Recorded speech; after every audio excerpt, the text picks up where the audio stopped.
जय भीम नमो बुद्धाय. मागील भागात आपण प्रथम खंड भाग 1-2 चे वाचन केले आहे. आज आपण प्रथम खंड भाग 3 चे वाचन करणार आहोत. मागील भागात आपण सिद्धार्थाचा विवाह ह्या भागाचे वाचन आपण पूर्णविराम दिला होता. आता आपण पुढचा भाग पुत्र संरक्षणार्थ पित्याची योजना. आपला पुत्र विवाहबंधनात बांधला गेला. त्याने गृहस्थ जीवनात प्रवेश केला हे पाहून राजा आनंदित झाला. परंतु अशित मुनीची भविष्यवाणी मात्र त्याला निरंतर अस्वस्थ करीत होती. ही भविष्यवाणी सत्य होऊ नये यासाठी त्याने असा विचार केला की गौतमाला जीवनाचे भौतिक सुख व भोगविलास यात गुंतवून ठेवावे. या उद्देशाने प्रेरित होऊन शुद्धोधनाने आपल्या पुत्राच्या निवासासाठी 3 विलासप्रसाद बांधले. एक ग्रीष्म ऋतूकरिता, दुसरा वर्षा ऋतूकरिता तर तिसरा शीत ऋतूकरिता. हे तिन्ही विलासप्रसाद आमोद प्रमोद आणि भोगविलासी भावनांना अडकविणाऱ्या साधनप्रसाधनांनी युक्त होते. प्रत्येक विलासप्रसादाभोवती विस्तीर्ण क्षेत्रात पसरलेल्या उद्यानात सर्व प्रकारच्या वृक्षवल्ली फुलपुष्पांनी बहरलेल्या होत्या. राजाने आपल्या पुरोहित विदाई यांच्याशी विचारविनिमय करून आपल्या पुत्रासाठी अनेक सुंदर युवतींनी युक्त अशा अंतपुराची व्यवस्था करण्याचा निर्णय घेतला.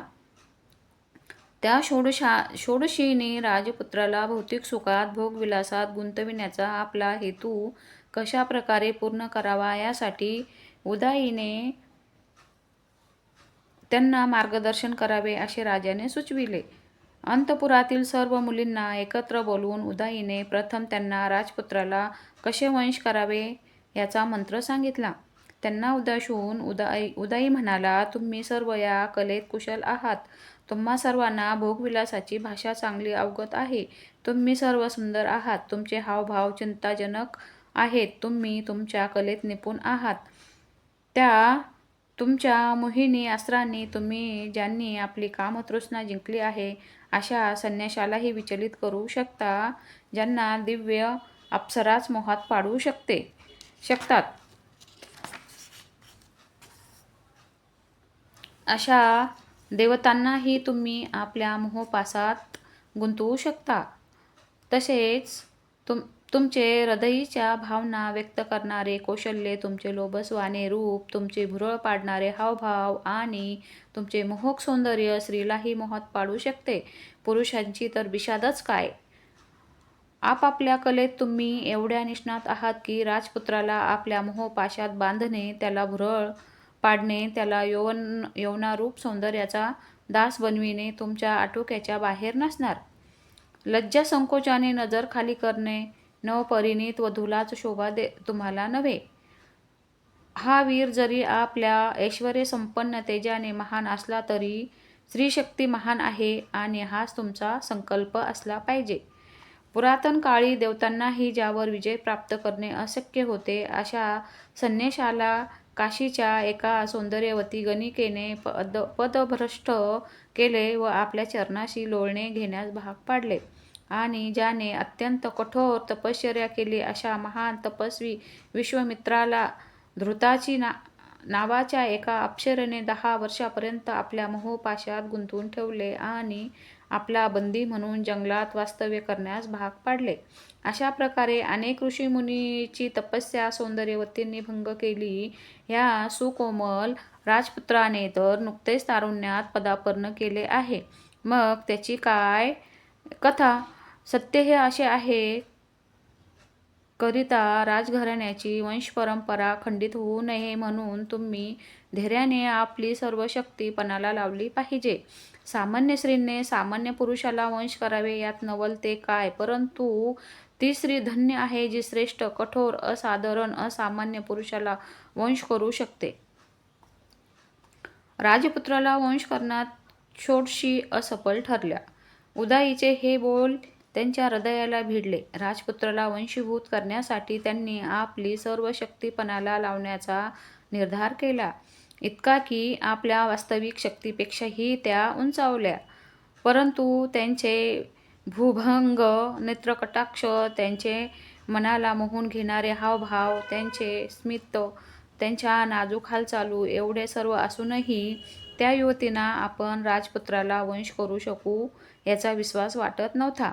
परंतु राजपुत्राचा मृदू स्वभाव, राजपुरोहिताचा आदेश आणि सुरेचा मंत व प्रेम यांची शक्ती यामुळे षोडशींनी आपल्या गमावलेला आत्मविश्वास पुन्हा प्राप्त केला. त्या युवती आपापल्या कार्यात मग्न झाल्या. हिमालयाच्या वनात हत्तीनीच्या कळपात मुक्त विहार करणाऱ्या गजराजासारखी त्यांनी राजपुत्राची अवस्था केली. सहवासात विचरणारा राजपुत्र दिव्य वनात अप्सराच्या समूहात विचरणाऱ्या सूर्यासारखा भासत होता. त्याचपैकी काहींनी कामातुर होऊन पूर्ण विकसित उरोजांचा उत्कट स्पर्श होईल अशा प्रकारे त्याला पुन्हा पुन्हा आलिंगनबद्ध केले. काहींनी अडखळलेल्याचा अभिनय करून त्याला एकदम घट्ट आलिंगन दिले. काहींनी त्याच्या खांद्यावर आपला भार टाकला व आपल्या लतासदृश्य नाजूक बाहूचा त्याला विळखा घातला. काही आपल्या स्वर्गसुरा सुगंधित मुखाने आणि रक्तवर्ण ओष्ठांनी त्याच्या कानात आपले गुपित सांगण्याचा प्रयत्न करू लागल्या. काहींनी सर्वांगाला सुगंधित द्रव्ये माखून त्याचे हात आतुरतेने आपल्या हातात घेऊन माझी पूजा येथे बांधा अशी आज्ञा केली. दुसरी निलंबरा सुराधीन होण्याचा अभिनय करीत वारंवार ढाळणारे वस्त्र सावरू लागली. काळ्या रात्री वीज लखलखावी तशी आपली जिवा मुखाबाहेर काढून उभी राहिली. दुसऱ्या काही पायातील पैंजणाचा मंजूळ निनाद करीत इकडून तिकडे विचरत होत्या आणि आपल्या अर्थ आच्छादित देहाचे प्रदर्शन करीत होत्या. काही आम्रवृक्षाची शाखा हातात धरून आपल्या सुवर्ण कले सदृश्य उन्नत उरोजाचे प्रदर्शन करीत होत्या. काही पद्मसरोवरातून आल्यागत कमलपुष्प धारण करणाऱ्या पद्मदेवतेसमान या कमलनयना युवती कमलमुख राजपुत्राच्या सभोवती उभ्या होत्या. एकीने आत्मसंयमी राजपुत्रालाही उत्तेजित करून शकतील अशी उत्तेजक हावभावासहित शृंगारी गीते गायली. त्या गीताचा भाव असा होता की नयन कटाक्ष जणू म्हणत होते, अरे पुरुषा, तू कोणत्याही भ्रमात आहेस. दुसरीने आपल्या आभायुक्त मुखाने भ्रुकुटी पूर्ण ताणून राजपुत्राच्या मुखमुद्रेचे प्रतिरूप प्रस्तुत केले. जिचे वक्ष उन्नत आणि पूर्ण विकसित आहे, जिची कर्णभूषणे वायुसंगे झुलत आहेत, अशा एकीने मोठ्याने हसून राजपुत्राला आव्हान दिले, शक्य असेल तर मला स्पर्श करून दाखवा. राजपुत्र दूर जातो आणि असे पाहून काहींनी त्याला पुष्पमालेंनी बांधण्याचा प्रयत्न केला, तर काहींनी मृदू परंतु अंकुशासमान बोचणाऱ्या शब्दात त्याला विद्ध करण्याचा प्रयत्न केला. दुसरीने करकमली आम्रशाखा धारण करीत कामातुर होऊन राजपुत्राला युक्तिवादासाठी आव्हान देत विचारले की हे पुष्प कुणाचे आहे. दुसरी पुष्प पुरुषी आवाजात राजपुत्राला म्हणाली, हे श्रीजित, जा आणि पृथ्वी पादाक्रांत कर. तिसरी नीलपद्याचा गंध घेत नयनबाणांनी घायल करीत स्वतः उत्तेजित झाल्यामुळे काहीशा अस्पष्ट आवाजात राजपुत्राला विचारती झाली, हे स्वामी, मधुगंध पुष्पाच्छादित या आम्रवनात जणू सुवर्णाच्या पिंजऱ्यात कैद असल्यागत मुग्ध होऊन कोकिळा गान करीत आहे. आपण तिकडे पाहावे.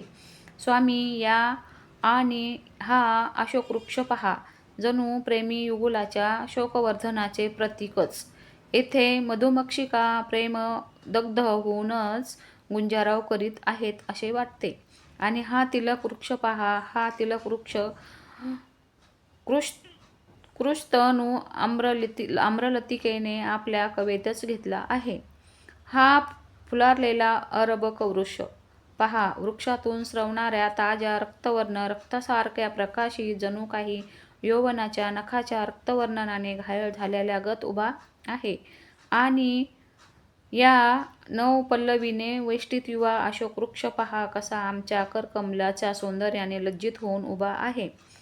काठावर सभोवार सिंधुवरा उगवलेल्या या सरोवराकडे पहा, जणू काही गोर कांती यवना श्वेतवस्त्र परिधान करून पहुडली आहे. या आणि स्त्री जातीच्या सामर्थ्याचे दर्शन घ्या. ती गुलाबवर्ण हंसिनी पहा, कशी जलक्रीडेत मग्न आहे आणि तिचा तो प्रियकर पहा, कसा तिच्या पाठोपाठ विचारतो आहे, जणू काही तिचा दासच. या आणि मत्त नर कोकिळाचे गाणं ऐका, त्याचबरोबर मादी कोकिळेचे स्वर ऐका, कशी स्वच्छंदपणे साद देत आहे सारं विसरून. मी कितीही शहाणा आहे, अशाच विचारात सतत मग्न असणाऱ्या बुद्धिमंताच्या विचाराऐवजी पक्ष्यांमधील वसंत ऋतूजन्य कामोन्मादाचा थोडा तरी अंश आपणात असता तर किती बरे झाले असते. अशा प्रकारे प्रेमासक्त कोमलांगिनी राजपुत्राला वश करण्यासाठी त्याच्यावर सर्व प्रकारच्या अस्त्राचा वर्षाव केला. रती सौंदर्याची एवढी आक्रमणे होऊनही ज्याने आपल्या इंद्रियावर आत्मसंयमाने विजय संपादित केला आहे, असा राजपुत्र प्रसन्न होणे तर दूरच त्याने स्मित देखील केले नाही. लग्नाच्या वास्तवतेत परिचय झाल्याने राजपुत्र एकाग्रचित्ताने विचारात मग्नच राहिला. राजपुत्राला असे वाटत होते की या स्त्रियात असे कोणते न्यून आहे की त्यांना एवढे कळत नाही की यौवन हे चंचल आहे, क्षणभंगूर आहे आणि वार्धक्य सर्व शरीर सौंदर्याचा नाश करणारे आहे. अशा प्रकारे हा लपंडावाचा खेळ महिनोगणती वर्षांगणती चालत राहिला, पण परिणाम मात्र शून्यच. त्यानंतर शाक्य पुरोहित आपल्या स्थानी उभे राहिले. त्यांनी सिद्धार्थाला आपल्या स्थानी उभे राहण्याची सूचना केली. सिद्धार्थाला उद्देशून पुरोहित म्हणाले, संघाने आपले सदस्य बहाल करून तुझा सन्मान केला आहे, याची तुला जाणीव आहे काय? होय महोदय, सिद्धार्थ उत्तरला. संघाच्या सदस्यत्वाच्या उत्तरदायित्वाची तुला माहिती आहे काय? महोदय, खेदपूर्वक सांगावेसे वाटते की सदस्यत्वाच्या उत्तरदायित्वाची मला माहिती नाही. महोदय, जर त्याविषयी माहिती मिळाली तर मला आनंदच होईल. सिद्धार्थ उत्तरला. मी तुला सर्वप्रथम संघ सदस्याच्या कर्तव्याची जाणीव करून देणार आहे, पुरोहित म्हणाले. त्यानंतर क्रमवार त्यांनी ही कर्तव्ये कथन केली. तू तन-मन-धनाने शाक्याच्या हिताचे संरक्षण केले पाहिजे. तू संघाच्या सभांना अनुपस्थित राहता कामा नये. एखाद्या शाक्याच्या आचरणातला कोणताही दोष तुला आढळून आल्यास भय किंवा पक्षपात न बाळगता सर्वांसमक्ष कथन केला पाहिजे. तुझ्यावर एखाद्या गुन्ह्यासंबंधी दोषारोप करण्यात आल्यास तू त्याचा राग मानू नये. तुझा दोष असेल तर तसे स्वीकारावे, नसेल तर ते स्पष्ट सांगावे. यापुढे पुरोहित म्हणाले, यानंतर मी तुला हे सांगणार आहे की कशामुळे संघाच्या सदस्यत्वासाठी अपात्र म्हणून घोषित केले जाते. तर जर तू बलात्कार केला असेल तर तू संघाचा सदस्य राहू शकणार नाहीत. जर तू हत्या केली असेल तर तू संघाचा सदस्य राहू शकणार नाहीस. जर तू चोरी केली असेल तर तू संघाचा सदस्य राहू शकणार नाहीत. तू खोटी साक्ष दिल्याचे सिद्ध केल्यास तू संघाचा सदस्य राहू शकणार नाहीस. महोदय, मी आपला ऋणी आहे, सिद्धार्थ म्हणाला. शाक्य संघाच्या शिस्तीसंबंधीचे नियम मला सांगितल्याबद्दल मी तुम्हाला आश्वासन देतो की शब्द आणि भाव दोन्ही रूपात मी त्यांचे पालन करण्याचे अथक प्रयास करीन. तर आज आपण खंड भाग 1 चे भाग 3 वाचन केले आहे, पूर्ण केले आहे. पुढील भागात आपण खंड भाग 1 चेच भाग 4 चे वाचन करून घेऊ. तर चॅनलवर नवीन असेल तर चॅनलला सबस्क्राईब आणि लाईक करायला विसरू नका. थँक्यू. धन्यवाद.